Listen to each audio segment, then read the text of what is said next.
In this video, I'm going to run through how you can use Kinde Workflows to add extra properties to your access token. So in this project that I have rendered out the access token, and you can see I've got the standard properties, so ord, as per, exp, iat, but I've also added a new one called isSubscribed. I'm grabbing this isSubscribed value from a separate database, and then I'm putting it into the access token so I know when a user is logged in whether or not they have subscribed. So I'm going to show you how you can do that with workflows. Okay, I'm going to sign out. This is just the Next.js app that I've set up with Kinde. And what I've done in this application is I put in some extra files. The first file I put in is a kind.json. So the reason why we do this is because we're going to put this up onto GitHub, and then Kinde can read and sync with our GitHub to then grab this test workflow file and then run the workflow. So if I check out my repos on GitHub, I have a repo called Kinde Workflow-Supabase. This is the project that I'm working on. You can see it has Kinde source environment workflows, and then under that it has test workflow.ts, and it has my file here. Then on Kinde, if you head to settings, GitHub repo, you can actually connect to that repo here. So there'll be a button here where you can connect to it, and I've connected to it. Peter Fanavon Kinde Workflow-Supabase, which is this one here. And what Kinde does is it grabs the kind.json so it knows where to look for your workflows. So remember in the kind.json we have that root directory. So then it goes and looks in that root directory Kinde source, goes to the environment folder, workflows, grabs any workflow file. Cool, and then inside of the workflow, that's when I actually put in the isSubscribed value. So where do I get that isSubscribed value from? That is from Supabase. So over here, I have a project called StudyTube on Supabase, and I have a whole bunch of profiles. So when they log into this StudyTube app, I create a profile in Supabase where I track how many summaries they've done, the number of summaries they've done, and whether or not they paid for some sort of subscription. You can see here, if they paid for the one-time subscription, it's false, false, false, false, but there's one true, or actually two trues, and if they're on a monthly subscription. So that's how I know if they're subscribed or not. But the thing is, when they're on the app, I don't want to have to keep calling this Supabase and checking if they're subscribed every single time. So what I'm going to do instead is use a workflow to grab whether or not they're subscribed and then pop it into the access token, which I'll have throughout the lifetime of my user's session. So the first thing that you have to do is set up this directory structure and then create a workflow file. So usually it's in camel case in the form of something workflow.ts. So here mine is test workflow.ts. Inside of this workflows file, there are a couple of important things. You're going to need to install Kinde infrastructure to grab all of these helper functions, and you need to export const workflow settings. So inside of workflow settings, you'll put an ID. You can even put a name for your workflow, but you don't have to. And then we're going to put a trigger. It's a whole bunch of different ones.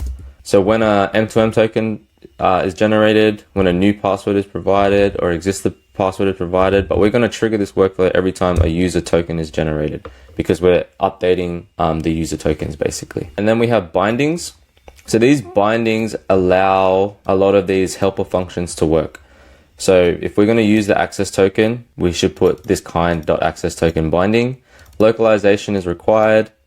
We use fetch in our one because we have to fetch some extra data from Supabase. And then we also use env because we grab env variables from Kinde. And then we also add URL. That's part of using fetch. That's the workflow settings. And then we also have the default function export. So it doesn't technically need to be named, but TypeScript gives me like this warning. So I will name it test workflow. And then inside here is where we actually update the access token. So what we're doing is we are getting the Supabase anon key from our environment variables. Then we are grabbing the access token, and these two are helper functions from Kinde infrastructure. So we're grabbing the environment variable from Kinde, we're grabbing the access token, and we're going to now update the tokens. Technically, it doesn't need these two, but we're going to add isSubscribed in, and we're going to grab that from Supabase. So const response equals fetch, and fetch is coming from Kinde infrastructure. So it's a little bit different to normal Node.js. And we're going to fetch it from Supabase. On my Supabase instance, my little database here, I have a table called profiles. So I'm going to Supabase, rest profiles. The method is get, and then I'm going to include in the headers my API key, my authorization, and the content type. Great, so that should fire off. And then once that fires off, I'm gonna grab the actual profile. So at the moment, I'm just fetching all of the profiles and then I'm filtering them manually in JavaScript. I'm sure you can do that within the API. So why don't I actually fix that up? So let's do the Supabase API. Really quickly, I'll update that. So here is the fetch. I wonder if it has another one. Auto-generated docs, could this be it? Go to the API page. Let's see, API docs and profiles. Filtering, oh, here we go. Yes, see this in Bash. So ID equals to 1. Let's try.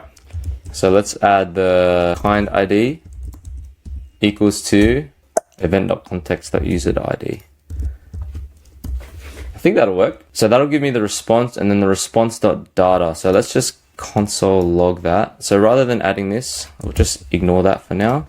And let's console log response and see how we go. All right, so this is pretty much what your workflow will look like. I'm doing a fetch request to Supabase to get some data, and then I'm gonna put that data into the access token. And then that looks like here.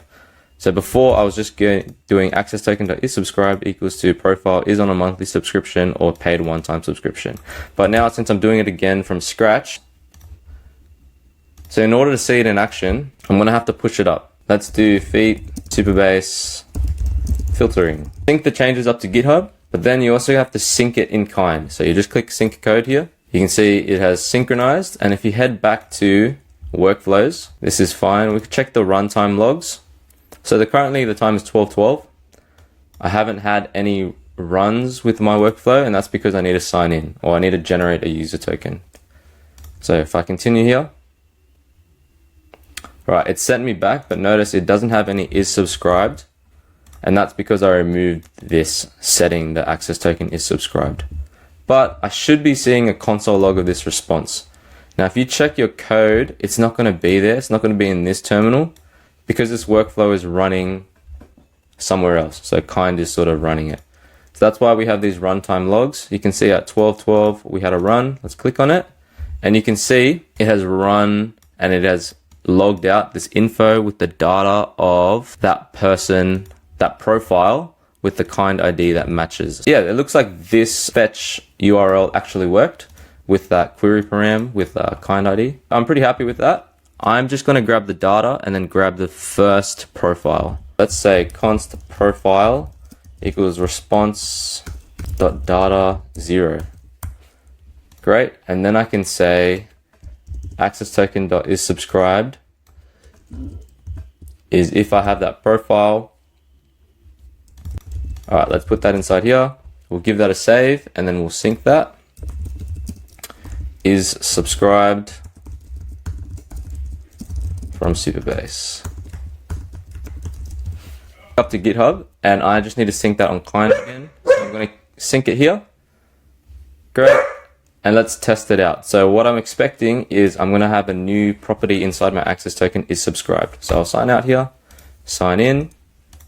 Welcome back to StudyTube. Great, and I've signed in, and you can see now I have that property is subscribed to true. So that means as long as I have my access token, when any user is logged in, I'll know whether or not they're subscribed, which is much better than having to try to grab that data from Supabase every single time you need to know if this user is subscribed. Hopefully that was helpful. That's how you can add extra properties to your access token using workflows. And I've done it here with Supabase as an external database.